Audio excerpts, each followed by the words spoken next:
Should I buy a plumbing business for $650,000 when I have no experience in plumbing? If you don't know, I quit my job 53 days ago to buy or start a business. This channel documents my journey through this. I'm not an expert, but I'm learning as I go. So let's dive into the financials really quickly. Business is listed at 650K roughly. It's been doing about 250K in SDE. That's about a 2.6 multiple. Generally, plumbing businesses in this range are going for about a 3 to 5 times multiple, so it's decently priced. If I get an SBA loan, I finance 90% of it. I put 10% down, which is 65K. I finance the rest of it at a 10-year, 10% interest loan. I'm looking at a payment of about $93,000 in debt every year. That leaves $157,000 left over to pay myself or reinvest in growth in the business.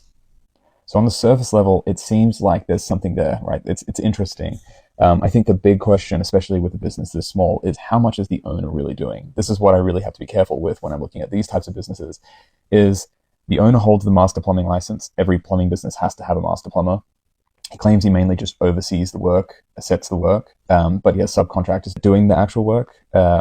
If that isn't the case and he is doing most of the actual work and not paying himself a salary, that might be the reason that it looks profitable. And in reality, when that seller transitions out of the business, I need to replace him with another master plumber that I have to pay, and all of a sudden all the profit is gone.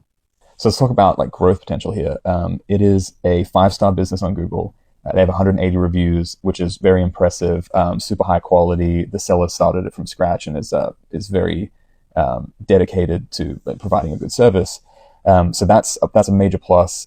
They are not very strong on SEO, search engine optimization. If I Google plumbing in Houston, they don't show up very high. I have to scroll multiple pages to get to them. This is actually, I see this more as an opportunity, because that's really where a lot of the leads come from, is that if we can maximize that, we could potentially grow the business. So at the end of the day, it's really going to come down to what is the seller doing. If the seller really isn't doing much of the work and I can bring in a master plumber to do the work and it's not going to cost me any extra money, it could be a really good opportunity. If not, we're probably going to have to negotiate down on price a little bit, have a little bit of a longer transition period with the seller staying on, helping me grow revenue to where I can replace him a lot easier.